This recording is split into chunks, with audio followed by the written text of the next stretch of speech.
Bendiciones, amigos queridos, que la paz de Dios sea con cada uno de ustedes. Hoy es viernes 31 de marzo, llegamos al final del mes y asimismo también llegamos al final de la lección de esta semana. Qué bueno que Dios nos ha acompañado durante toda esta semana en este estudio que hemos estado realizando. Y qué bueno, amigo querido, que también tú has estado conmigo durante toda esta semana analizando la palabra de Dios, analizando esta lección que estuvo verdaderamente interesante. La lección que estuvimos analizando durante toda esta semana, la lección número 1 del segundo trimestre, Jesús gana, Satanás pierde. Una lección que realmente nos llenó de esperanza, nos llenó de ánimo para seguir marchando en el sendero de la fe.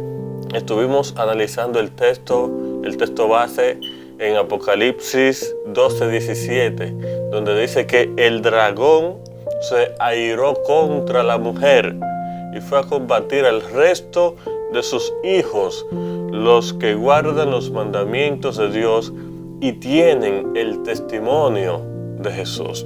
Interesante, ese fue el texto que estuvimos analizando durante toda esta semana, el texto base de Apocalipsis 12. Allí está la introducción del mensaje de los tres ángeles.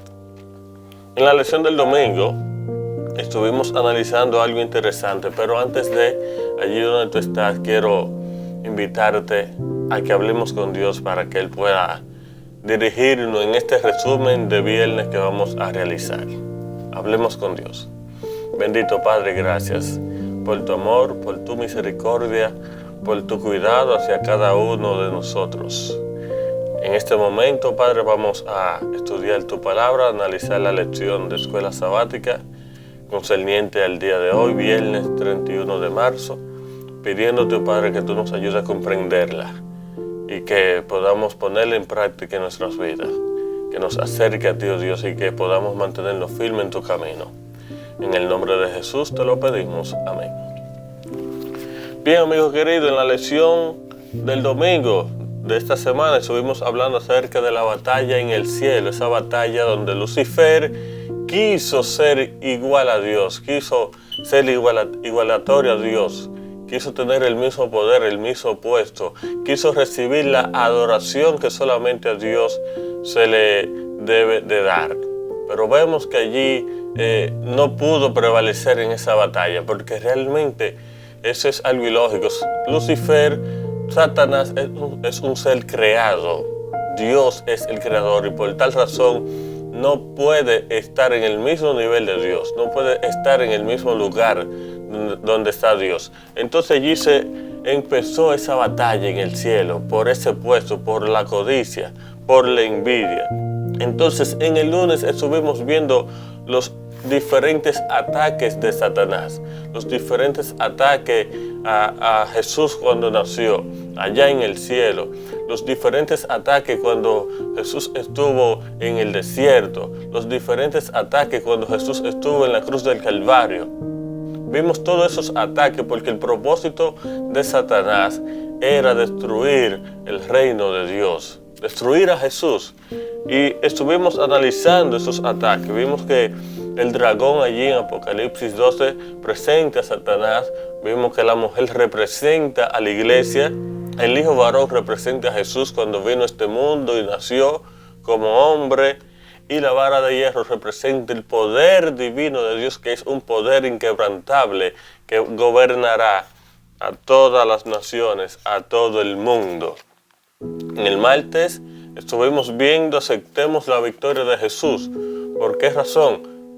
Porque Jesús, en todos esos ataques que Satanás le presentó, Jesús salió victorioso. Satanás no tuvo cabida sobre Jesús. Satanás fue derrotado. Satanás fue vencido.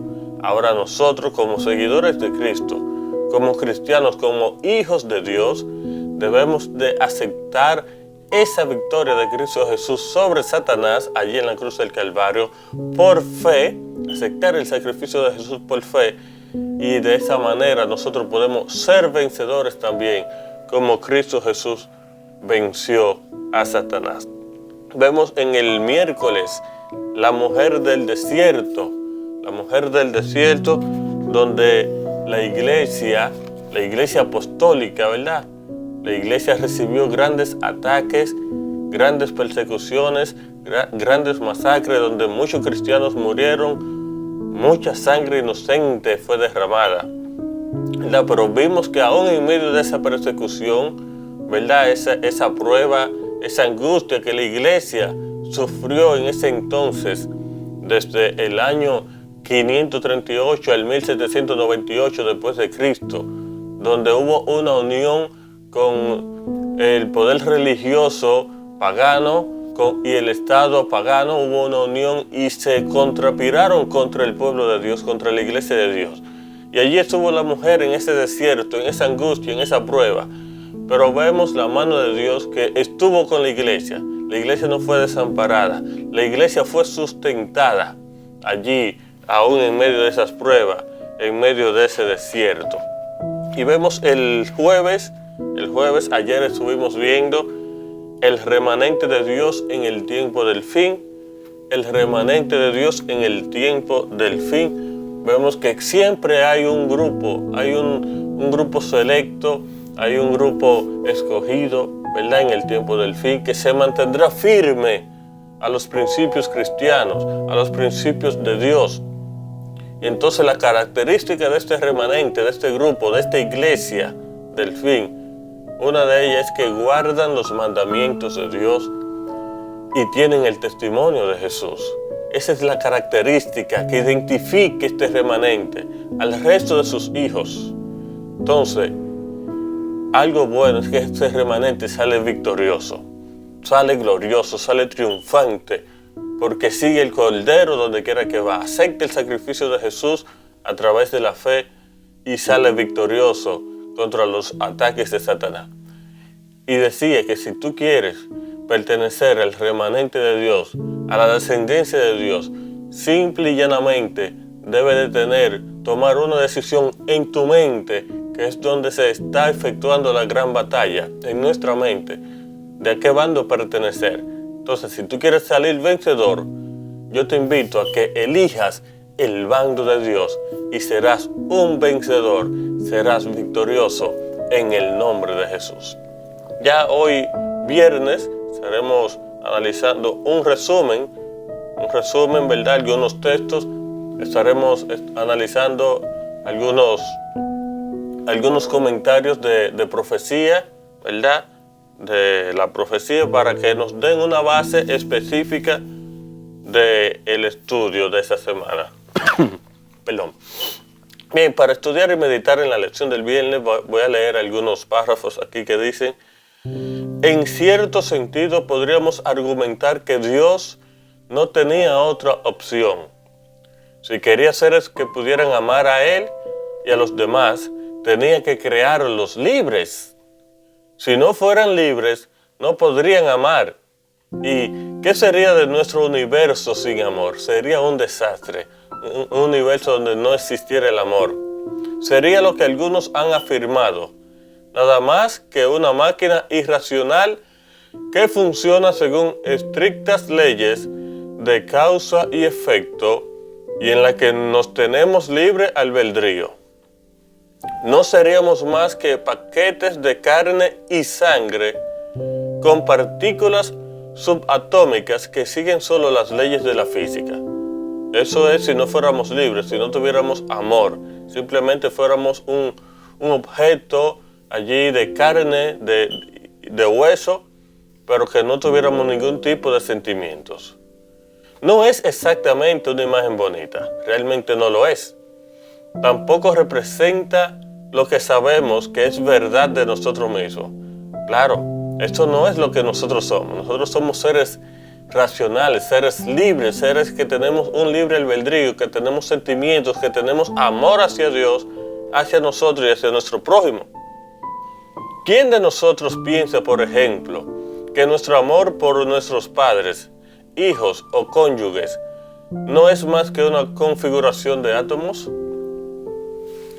Siendo la ley del amor el fundamento del gobierno de Dios, la felicidad de todos los seres inteligentes depende de su perfecto acuerdo con los grandes principios de justicia.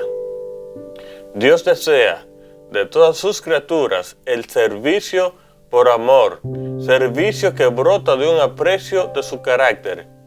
No haya placer en una obediencia forzada, y a todos otorga libre albedrío para que puedan rendirle un servicio voluntario. Ese es el deseo de Dios, de que nosotros, como hijos de Dios, como seguidores de Dios, le sirvamos, le obedezcamos, pero por voluntad propia, por elección propia, no porque nos los imponga Dios, no, porque Él es Dios, pero Él nos da el libre albedrío, nos da la opción de elegir. Mientras todos los seres creados reconocieron la lealtad del amor, hubo perfecta armonía en el universo de Dios. Cumplir los designios de su Creador era el gozo de las huestes celestiales.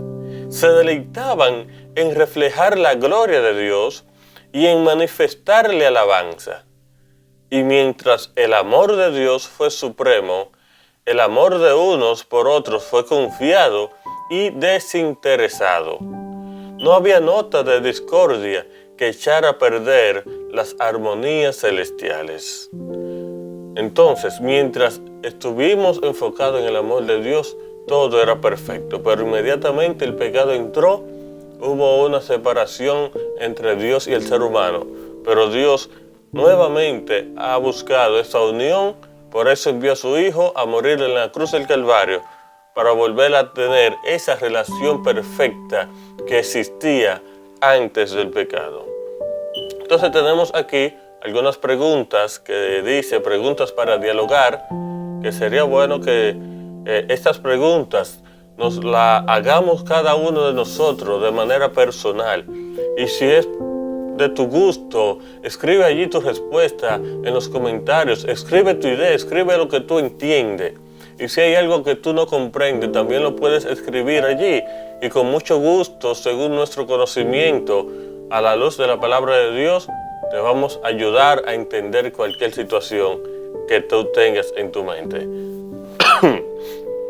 Dice aquí la primera pregunta: ¿por qué Apocalipsis 12 es una introducción apropiada para el mensaje de los tres ángeles, especialmente a la luz del conflicto venidero en el tiempo del fin? Realmente es una introducción por la razón de que nos presenta la historia desde el principio hasta el final, nos da un resumen desde cuando empezó el problema hasta cuando terminaría. Entonces por eso es una introducción a este mensaje, para que nosotros tengamos una idea de qué es lo que está pasando, qué fue lo que pasó y qué es lo que pasará. Entonces, ¿cómo te reconforta Apocalipsis 12 en las tentaciones y las pruebas personales que enfrentas a diario?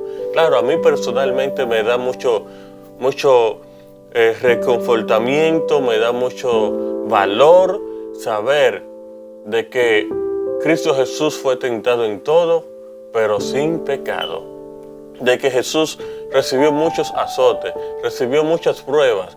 Su reino quiso ser destruido, o sea, Satanás quiso destruir el reino de Dios. Pero me da ese sentimiento de confianza de que Jesús, a pesar de todas las dificultades que pasó, salió victorioso. Y que yo, como hijo de Dios, como cristiano, como seguidor de Cristo, si acepto el sacrificio de Dios, si acepto a Jesús en mi vida, en mi corazón, también puedo ser victorioso como Jesús. Y por eso me siento reconfortado y con este mensaje de Apocalipsis 12.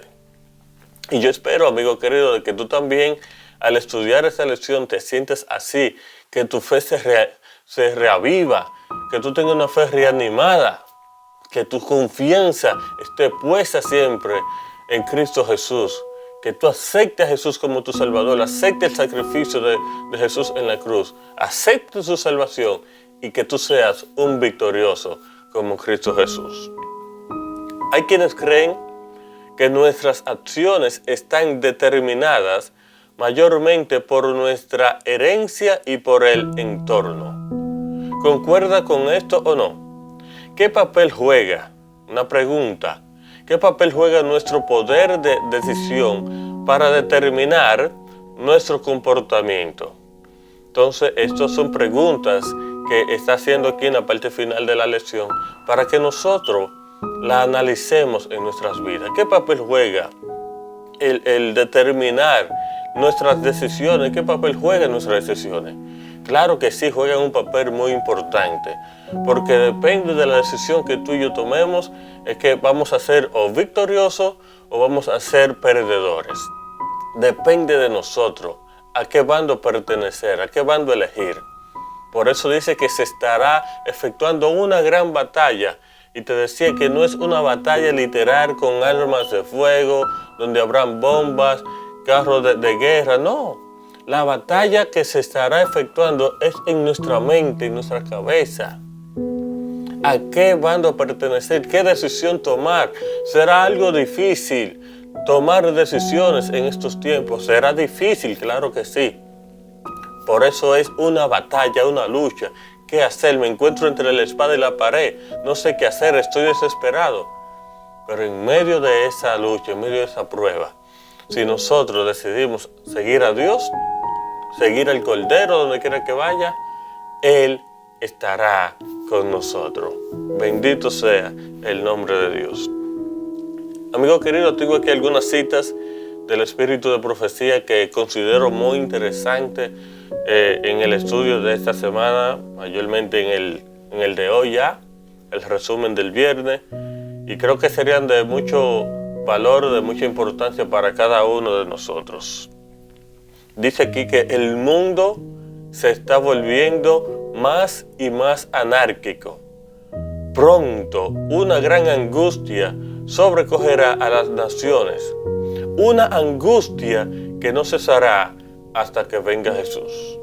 Y es bueno que nosotros sepamos eso. Pronto, una gran angustia acogerá a las naciones. Estamos en víspera del tiempo de angustia y nos esperan dificultades apenas sospechosas.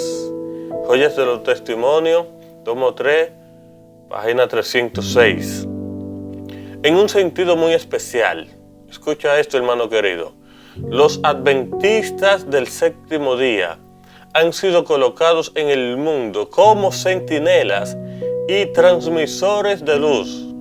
Escucha bien, a ellos ha sido confiada la tarea de dirigir la última amonestación a un mundo que perece. La palabra de Dios proyecta sobre ellos una luz maravillosa, una obra de la mayor importancia les ha sido confiada. ¿Cuál es esa obra? Proclamar los mensajes del primero, segundo y tercer ángeles. Esa es la misión nuestra como cristianos adventistas. Ese es nuestro trabajo. Ninguna otra obra puede ser comparada con esta y nada debe desviar nuestra atención de esta obra. Nada nos puede desviar. Debemos de estar enfocados en esta misión. Debemos de estar concentrados. Debemos de estar comprometidos con la misión. Que nada nos desenfoque. La iglesia se encuentra en el estado laodicense. ¿Cuál es ese estado laodicense? La presencia de Dios no está en su medio. Y esto es muy preocupante, porque en estos tiempos finales, en este tiempo del fin, lo que más nosotros necesitamos es la presencia de Dios en nuestras vidas, en nuestros hogares, en nuestras iglesias. En Apocalipsis 14, 9 al 11 dice, vi luego el tercer ángel. Dijo mi ángel acompañante, su obra es terrible, su misión es tremenda. Es el ángel que ha de separar el trigo de la cizaña y sellar o atar el trigo para el granero celestial. Estas cosas debieran absorber completamente la mente y la atención nuestra. Debemos estar fijos, atentos a esto, porque la iglesia, amigo querido, hermano que me escucha, la iglesia será zarandeada.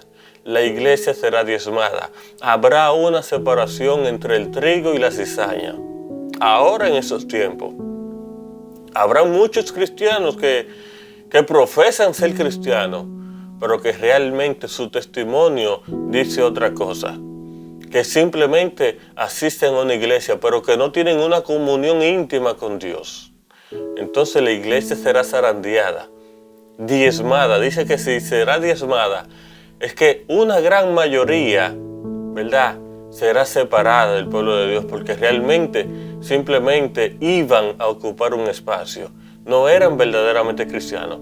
Y yo debo de procurar, yo como individuo, como ente personal, debo de procurar ser parte de ese grupo que se mantenga firme en la iglesia, fiel a Dios, fiel a su palabra, fiel a sus mandamientos, que yo sea parte del trigo y no de la cizaña. El mundo no está sin gobernante. El programa de los acontecimientos venideros está en las manos del Señor. Alabado sea el nombre de Dios. La majestad del cielo tiene a su cargo el destino de las naciones, como también lo que concierne a su iglesia. El control lo tiene Dios, el dominio lo tiene Dios. El mundo no está a la deriva, no está sin gobernante. Solamente debemos de confiar en Dios. Amigo querido, estamos en un tiempo peligroso. Estamos en tiempos difíciles, ya estamos en el tiempo del fin. La iglesia de Dios será zarandeada, será sacudida. Se separará lo bueno de lo malo, se separará el trigo de la cizaña. Pero habrá un remanente, siempre ha habido un remanente y ahora también en esos tiempos habrá un remanente que se mantendrá fiel a Dios, fiel a su palabra. Mi recomendación como amigo, como hermano tuyo, es que nos afinquemos cada día más en la palabra de Dios, de que confiemos más en las promesas de Dios, de que busquemos a Dios, a Jesús, que nos aferremos más a Él y que nos mantengamos firmes en este camino. ¿Será difícil? Sí, será difícil. ¿Habrán dificultades? Claro que sí, habrán dificultades. Pero tengo una buena noticia para ti. Si nos mantenemos agarrados de Dios, al final de todo, saldremos victoriosos en el nombre de Jesús. Por eso te invito a en este momento, a que allí donde estás, incline tu rostro, te pongas en una actitud de reverencia para hablar con Dios y darle gracias por permitirnos estar en su camino y por permitirnos también durante esta semana estudiar esta hermosa lección. Hablemos con Dios. Padre, gracias te damos porque hemos estudiado esta lección que estuvo interesantísima, estuvo buenísima, de verdad que para mí de manera especial ha sido de mucho provecho, de mucho beneficio. Pidiéndote, Dios, de que a esas personas que le ha llegado este mensaje, este video, también ellos puedan captar el mensaje, que puedan entender, oh Dios, la misión nuestra como cristianos y que podamos prepararnos, estar listos para cuando nosotros tengamos que pasar por la prueba, por el fuego, por la tormenta, aún allí nos mantengamos fieles, mirando nuestra vista fija en Cristo Jesús. Danos un resto del día feliz y maravilloso. Bendice a cada uno de los amigos que está compartiendo conmigo esta lección. Sé con ellos, oh Dios. Bendícele su vida, protégele, oh Dios. Susténtale y dale a entender, o danos a entender de que en medio de las pruebas, tú estás con nosotros, de que no estamos solos y que saldremos victoriosos en el nombre de Jesús. Amén. Amén y amén. Amigo querido, que Dios te bendiga en este hermoso día, que Dios te guarde. Si deseas compartir conmigo, sería de mucho placer para mí leer tus comentarios allí, leer si tiene alguna pregunta, alguna duda, si quiere hacer algún aporte, para mí sería de mucho valor. Si aún no te has suscrito a este canal, te invito a que te suscribas, también para que cada día compartamos la palabra de Dios, cada día nos nutramos más de su palabra, nos alimentemos más y que estemos más fortalecidos juntos a través de su palabra. Así que también te invito, si quieres y deseas, compartir esta lección, compartir este video con tus seres queridos. Estuvo contigo en este momento tu hermano y amigo Víctor Ferreira. Que Dios te bendiga.